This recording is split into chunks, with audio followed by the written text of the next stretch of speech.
오늘 말씀의 제목은 심판을 이기는 강력한 능력. 같이 한번 해보실까요? 시작. 심판을 이기는 강력한 능력. 그렇습니다. 심판을 이기는 강력한 능력이 우리 성도님들에게 다 주어지기를 간절히 바랍니다. 오늘 말씀을 들으면서 세 가지가 중심 키워드가 될 거예요. 거기에는 첫째는 구원이고요, 두 번째는 말씀이고요, 세 번째는 영원한 생명이 되겠습니다.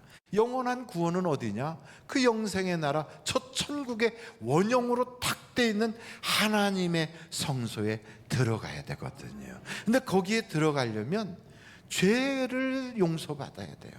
여러분, 이 죄의 결과는 어떠냐? 죄가 있는 곳에는 꼭 청구서가 날라와요.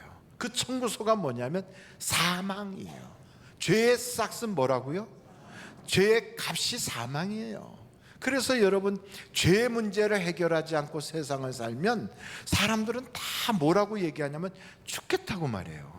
그래서 코로나 때문에 죽겠다, 먹고 살기 힘들어 죽겠다, 마스크 쓰고 다니니까 숨 막혀 죽겠다, 답답해 죽겠다, 참 죽지 못해 산다, 뭐 정말로 누구 때문에 속상해 죽겠다, 하여간 죽겠다는 입을 입에다 달고 살아요. 왜냐하면 그게 전부 다 우리 속에 죄의 문제가 해결이 안 돼서 그래요. 그래서 여러분, 이 문제를 내가 가서 깨닫는다고 해결되는 것도 아니고, 누가 나한테 와서 조금 도와준다고 해결되는 것도 아니고, 또 내가 정말로 피땀을 흘린다고 해결되지 않아요. 여러분, 죄인의 피는 그 죄인을 구원할 수가 없어요.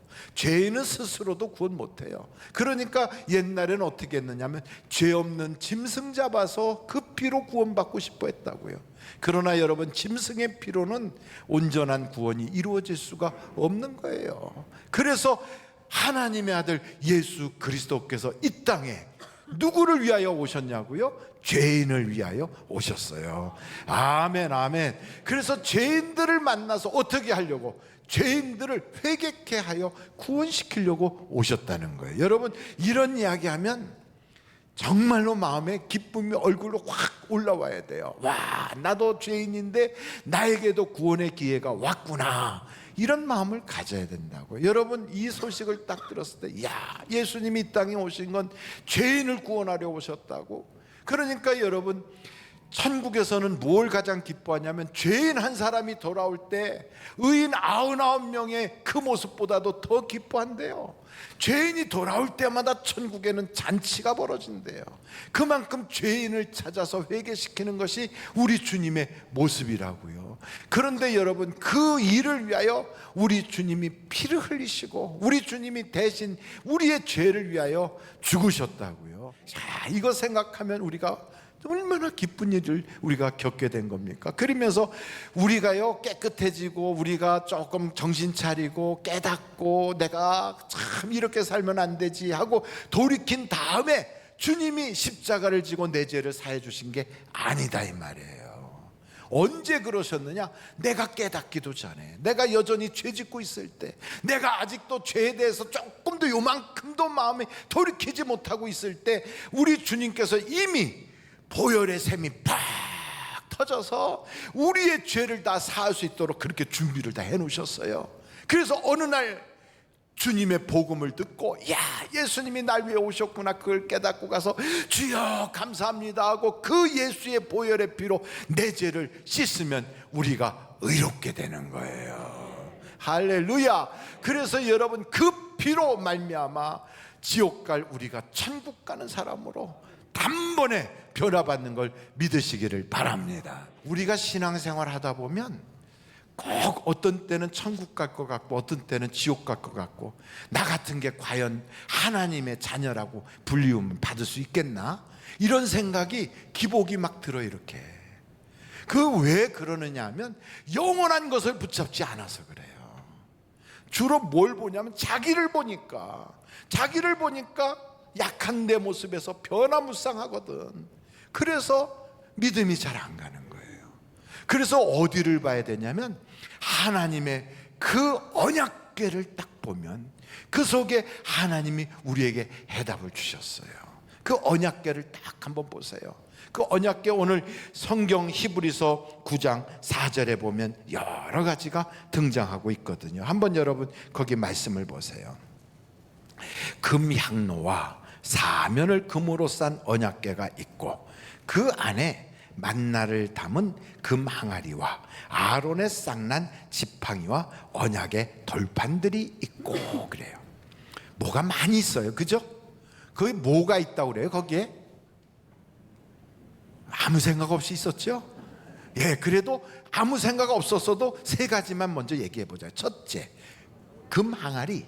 두 번째, 아론의 쌍난 지팡이. 그리고 세 번째, 하나님의 말씀을 적은 돌판. 이 세 가지가 있고요. 그 앞에 무슨 향 이렇게 있는 게 있다 이 말이에요. 그런데 여러분, 이 세 가지를 가만히 보면 금 항아리 속에는 뭐가 들어있었냐면 만나를 넣었다고요.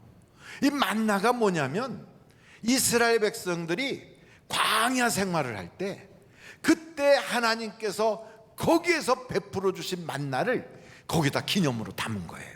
우리도 인생을 살면서 도저히 살 길 없는 그 순간에 하나님의 기적 같은 일로 내게 길을 열어주셨어. 그 사업의 문제가 해결이 되도록 열어주셨어.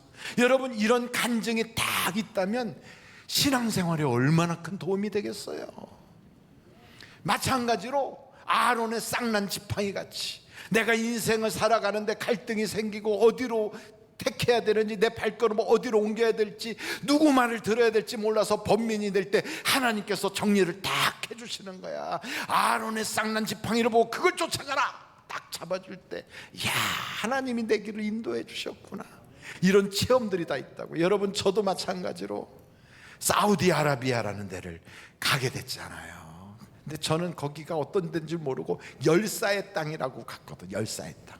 열사의 땅이라는 데는 보통 영상 한 40도 50도 이렇게 된다고 생각해가지고 갈 때 그냥 모시적삼 싹 그냥 뭐 여름옷 그런 것만 딱 들고 갔는데, 제가 도착한 그날부터 비가 주룩주룩 오는데 글쎄 아스팔트에서 살얼음이 얼어요. 아우, 사우디에 살얼음이 온다니까. 얼마나 추운지. 영도. 근데 여러분, 영도에 얼어 죽겠더라고. 가져간 것들이 전부 다 바람이 막 숭숭 통하는 거야. 그걸 막 두르고 있어도요 너무너무 추워. 그런데다가 집들이 지붕이 얼마나 높은지, 그러니까 조금 해도 그게 뜨뜻한 공기 다 올라가 버려요. 너무너무 추워가지고. 그래서 그때 무슨 생각이 나냐면, 옛날에 김진홍 목사님이 간증하기를 감옥에 갔었을 때 그 감옥에서 너무 추워갖고 하나님 너무 추워요, 너무 추워요, 나에게 불 좀 주세요 막 이러면서 성경을 읽었다고. 그랬더니 하나님은 어느 날 불을 주셔서 너무너무 감옥 생활이 뜨거웠었다고 그런 얘기를 딱 생각이 나더라고. 그러니까 사람이 추우면 하여간 별 생각이 다 나는 거예요. 너무 추워서 얼어 죽겠어요. 그냥 하는데 뼛속까지 추워 막. 그런 상태에서 하나님 나에게도 불도 주세요, 불 좀 주세요 막 그러고 기도를 했거든요. 근데 어느 날인가 갑자기 온몸이 뜨끈뜨끈해지는 거예요. 또. 그래서 저는 너무 추워서 열이 난 줄 알았어요. 근데 딱 벽을 만졌더니 벽도 뜨끈뜨끈해. 바닥을 만졌더니 바닥도 뜨끈뜨끈해. 우리 집 불났구나. 그래가지고 나가봤어요. 왜냐하면 아랫집이 빵집이었거든. 딱 열어보니까 아무렇지도 않아. 조용해. 근데 막 집이 막 바닥도 막 벽도 뜨끈뜨끈, 내 몸도 뜨끈뜨끈. 그래갖고 문 딱 걸어 잠그고요, 올 사람이 아무도 없거든. 그냥 홀랑 벗었어. 그렇게 추워서 덜덜덜 떨던 제가 헐딱 벗고 너무 좋아하고 막 춤을 췄어요. 왜요? 하나님이 나를 보낸 줄 알았거든. 그래서 하나님한테 섭섭했거든요. 근데 그게 아니라 하나님이 나와 함께 여기까지 오셨구나, 그걸 깨달으니까 막 너무 기뻐가지고 막 여기가 천국이구나 막 이런 생각이 들어서 그렇게 기쁠 수가 없더라고요. 여러분, 영적 체험이 있는 사람과 영적 체험이 없는 사람은 신앙생활의 하늘과 땅인 거예요. 방언하면서 혀 하나만 꼬부라져도요 얼마나 하나님 계시다고 막 환상을 보고, 어떤 사람은 막 능력 그냥 받다가 천국까지 구경하고. 그래서 성경에 보면 사도 바울이 3층천 천국을 갔대잖아요. 그 여러분 그 성막이라든지 하나님의 성전을 보면 1층, 2층, 3층으로 돼 있잖아요. 그게 왜 그러냐면 하늘과 하늘들의 하늘, 스카이, 그리고 수많은 우주에 있는 그런 하늘들, 거기서 더 위로 가서 하나님의 보좌가 있는 해부는 다르다 이 말이죠. 이런 어마어마한 세계를 보고 오는 사람들도 있단 말이에요. 어떤 사람 막 등이 뜨끈뜨끈해지고 손바닥에서 막 그냥 어떤 사람 손바닥에 방석만큼 크게 막 그렇게 보인대요. 막 환상으로. 그래갖고 그걸로 탁 손 얹었더니 병이 고쳐지고, 옛날에 원로 목사님은 앞에서 말씀을 증거하면서 예수 그러면 막 손바닥 자국이 그냥 가슴에 퍽퍽 나면서 결핵 환자들이, 옛날엔 결핵이면 죽었거든요. 막 결핵 환자들이 치료받고 막 쓰러져 나가고 이런 역사들이 있거든. 근데 여러분 성경에 보니까 이런 것들을 하나님의 법궤 안에다 딱 이렇게 넣는 거예요, 언약궤에다가. 근데 이거를 어떻게 됐느냐, 한번 여러분 역대하 5장 10절을 보세요. 역대하 5장 10절. 궤 안에는 뭐밖에 없다고요? 두 돌판 외에 아무것도 없으니 이것은 이스라엘 자손이 애굽에서 나온 후 여호와께서 그들과 언약을 세우실 때 모세가 호렙에서 그 안에 넣은 것이더라. 나중에 거기다가 아론의 쌍난 지팡이도 넣고, 그리고 그 만나를 넣은 금 항아리도 넣고 이렇게 했었던 것인데, 세월이 지나면서 그 나머지는 다 빼고 오직 하나만 그 속에 딱 있어요. 뭐가 있다고요? 호렙에서 받은 하나님의 돌판. 그 하나님의 돌판이 그게 뭐냐면 그게 말씀이거든요. 말씀. 그러니까 여러분 우리가 신앙생활 할 때 체험도 참 중요하고 은사 받은 것도 중요하고 각종 나의 간증들도 중요하지만 이 많은 것들 다 변하고 떨어져도요 꼭 붙잡아야 될 게 하나님의 말씀이에요. 말씀이 없으면, 그러면 뭐 그냥 내가 옛날에 뭐 했는데 지금은 성령 떠난 것처럼 그러고 앉아있는 사람도 있어요.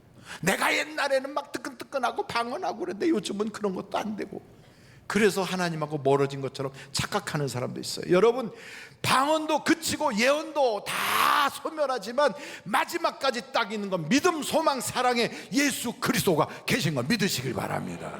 그러므로 우리는 말씀을 딱 잡아야 돼요. 말씀이 뭐냐? 365일 66권의 성경책 그걸 가슴에 새기는 것도 중요하지만 그 말씀이 육신이 되신 분이 예수님이다 이 말이에요.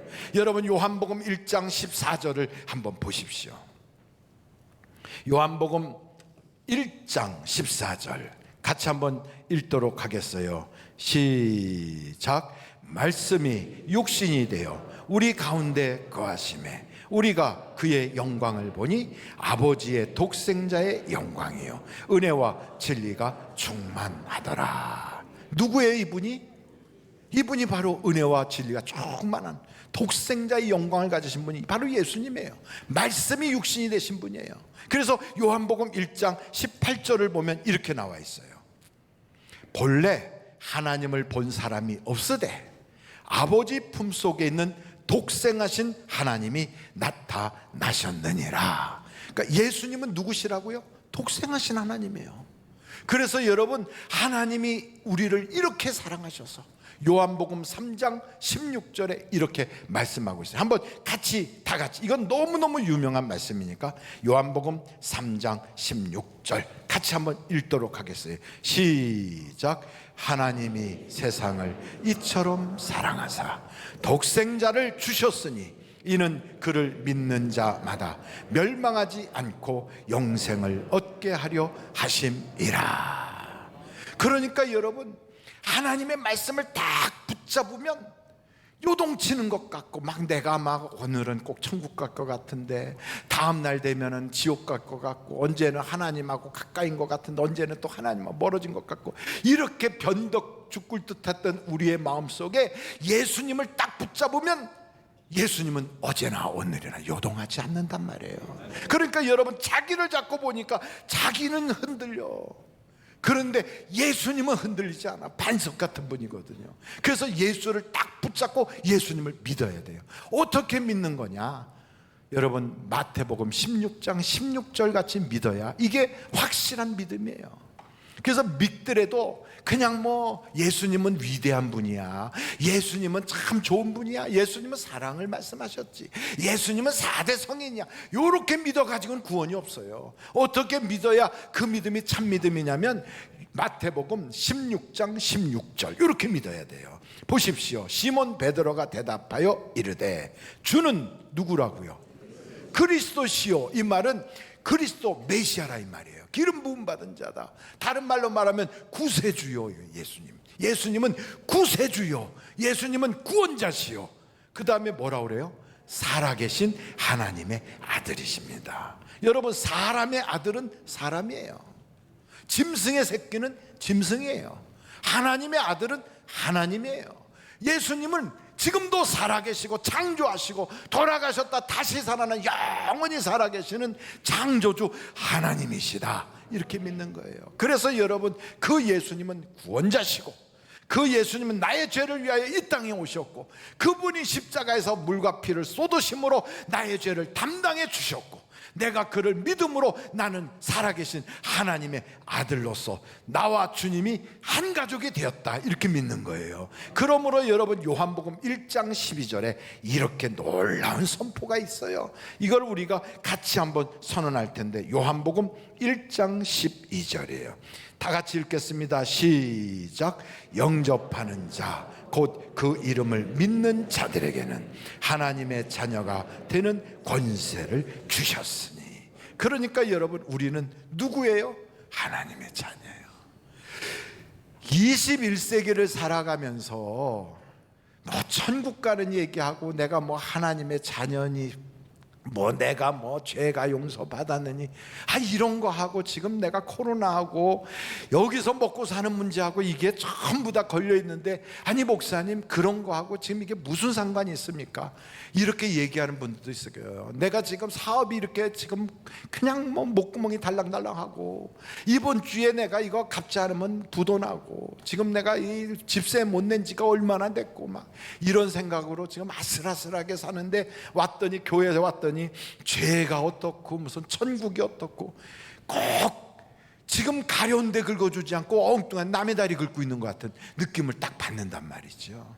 근데 꼭 기억하십시오. 천국도 못 갈 사람을 하나님이 그에게 기도응답을 주시겠는가? 생각해 보세요. 아니, 그 사람이 구원받았고 천국도 가고 그래야 하나님 너는 내 거구나, 너는 내 자식이구나 하고 책임져 주시는데, 천국도 못 갈 사람, 하나님하고 아무 상관도 없는 사람이 인생을 살아가는데 우리 주님이 그에게 무슨 기도 응답 주시고 무슨 문제를 해결해 주시겠냐고요. 그래서 우리가 이 세상을 살아가면서 가장 귀한 문제는 일단 천국부터 확보해 놔야 되는 거예요. 그리고 하나님의 자녀의 권세를 가져야 되는 거예요. 이걸 가지면 인생을 살면서 달라지지. 그럴 때 하나님의 자녀가 아버지 하고 외치면 하늘에서 오냐 그러는 거지. 내가 인생을 살면서 너무너무 답답하고 가슴 아파서 혼자 앉아서 남들 모르는 데서 훌쩍훌쩍 울고 있고, 이제는 살 길은 끝났구나, 죽어야 되나 말아야 되나 이런 생각이 오락가락할 때 주님이 그러잖아요. 죽기는 왜 죽어? 내가 너를 위하여 생명을 바쳤는데. 그러면서 주님이 나를 딱 붙잡아 주잖아요. 두려워 말라, 내가 너를 도와주리라. 놀라지 말라, 정녕 내가 너와 함께함이니라. 너는 내 것이라. 우리 주님이 말씀하잖아요. 그러니 여러분, 인생을 살면서 문제가 있을 때마다 먼저 하나님의 자녀의 권세를 가져놓고, 그러고 마귀 사탄 세상의 문제가 막 나한테 그냥 밀려와도요, 아버지 그러는 거예요. 아버지 불러봐요. 그럼 그때마다 여러분 기적의 역사가 일어나는 거예요. 그러니 인생을 살면서 아버지 부르지 않을 사람이 어디 있어? 원로 목사님도 예배당 건축하면서 몇 번을 지하에 내려가서 아버지 여호와여 불러가며 그 먼지바닥에서 둥글면서 울었대는데, 저도 아들로서 아버님 목회하는 현장에서 어떤 때는 아버지가 한 3개월 동안 집에 안 오세요. 기도원에 들어가셔서 목회를 계속 해야 되나 말아야 되나.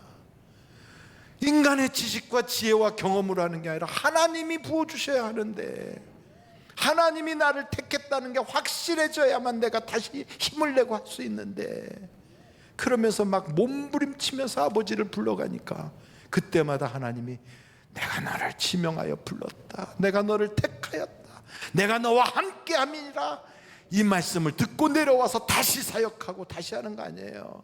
여러분, 우리 교회 목회자들도 그런 사람들 얼마나 많은지 몰라. 힘들고 넘어지고 엎어질 때 사람들은 도와줄 수가 없어요. 하나님께 아버지 부를 때 그때 역사가 일어나는 거예요. 그래서 여러분, 하나님은 우리가 항상 기뻐하고 감사해야 되겠지만, 그러나 쉬지 말고 기도하라고 하는 거거든. 기도하면 하나님의 응답과 역사가 있습니다. 마지막으로 이 말씀을 보면서 오늘 성경 히브리서 9장에 27절로 28절에 이런 말씀이 나타나고 있어요. 한 번 죽는 것은 사람에게 정해진 것이요 그 후에는 심판이 있으리니, 이와 같이 그리스도도 많은 사람의 죄를 담당하시려고 단번에 들이신 바 되셨고, 구원에 이르게 하기 위하여 죄와 상관없이 자기를 바라는 자들에게 두 번째 나타나시리라. 여러분, 두 번째 나타나신다는 것, 구원받은 자에게는 하나님이 그 예수 그리스도가 우리의 중보자가 되기 위해서 나타나세요. 그러나 구원받지 못한 자들에게는 우리 예수님이 심판자가 되기 위해서 나타난다고요. 이런 심판자의 모습으로 주님을 만나지 않고 나를 위하여 중보하고 기도해 주시는 구원자로, 나를 변호해 주시는 분으로 딱 나타나서 아버지, 천사들아 내가 이를 아노라 하고 말할 수 있는 그런 주님으로 우리가 만나야 되지 않겠어요? 여러분, 우리가 이 세상을 다 떠난다고요. 누구나 할 것 없이 다 떠나요. 떠나고 싶지 않아도 떠나게 되어 있어요. 그런데 떠날 때, 우리가 떠나는 그 순간에 믿는 사람은 목적지를 알고 가요. 근데 믿지 않는 사람은 모르고 떠나는 거예요. 그러나 여러분, 실제로 보면 자기 차표를 딱 보면 목포행 써있는 차표를 가지고 있는 사람은 목포행 무슨 기차를 딱 보고 몇 호차 좌석 어디 거기 딱 앉는 거예요. 부산행 써있으면 부산행 몇 호차 거기에 좌석, 자기 좌석이 딱 있어요. 그럼 거기 가서 딱 앉아. 그럼 가면 부산행으로 가고, 목포행 하면 목포로 가는 거예요. 똑같아. 이 세상에서 출발할 때 어떤 사람은 천국행 하고 이렇게 가요. 어떤 사람은 지옥행 하고 이렇게 간다고. 그런데 자기 표는 우리는 다 봐 이렇게 보고, 오, 내가 천국행이구나, 우리는 알고 출발한다고요. 근데 어떤 사람은 모르고 가는 거예요. 그런 사람들은 어떻게 하는 줄 알아요? 죽어봐야 알지 그래요. 그 말은 무슨, 타고 가봐야 도착해봐야 알지. 어떤 세상이 그런 세상이 있어요. 출발하기 전에 자기가 탄 차가 어디로 가는지 다 알고 출발하는데, 저는 우리 하늘비전교회 성도들이 다 천국행 기차를 타고 쫙 달려가기를 간절히 바라요. 근데 거기 가서 우리 주님을 만난다고요? 그럼 주님이 묻는 거지, 딱 보고, 너는 성전 뜰만 밟다가 왔냐? 이런 사람도 있을 거예요. 또 어떤 사람은 너는 성소에는 들어가서 거기서 마치 향불 키듯이 기도 좀 하고, 거기에 진설병에 있는 떡 좀 뜯어 먹듯이 하나님 말씀 그 주일날 가서 깜빡깜빡 졸면서라도 좀 듣고, 그리고 옆에다가 그 등대에다가 그저 등불 켜는 것처럼 성령의 체험도 몇 번 하긴 했구나. 너는 성소까지는 갔다 왔구나. 이런 사람도 있을 거예요. 어떤 사람은 휘장을 딱 지나서 그래서 지성소까지 들어가, 하나님의 깊은 가슴에 안기듯이 예수님의 심장으로 하나님의 마음에 어떤 생각을 가지고 계시는지 그 마음이 통하는 그런 삶을 살다가 주님을 만나는 사람도 있어요. 그런 사람들은 아마 면류관 쓰겠지. 여러분, 주님이 딱 만날 때 여러분은 어디에 있다가 왔냐 하고 물어보시면 여러분은 어디에 있다가 왔다고 그러겠어요? 주님의 심장 같은 그 품에 딱 안겼던 요한처럼 나는 휘장을 지나서 주님의 가슴에 안긴 그런 삶을 살다 왔어요. 사도 바울이 그러잖아요. 내가 달려갈 길과 싸워야 될 싸움과 지켜야 될 믿음을 지켰어. 나는 하나님이 면류관 주실 거야. 저는 여러분들이 그런 면류관 다 받으시길 바랍니다.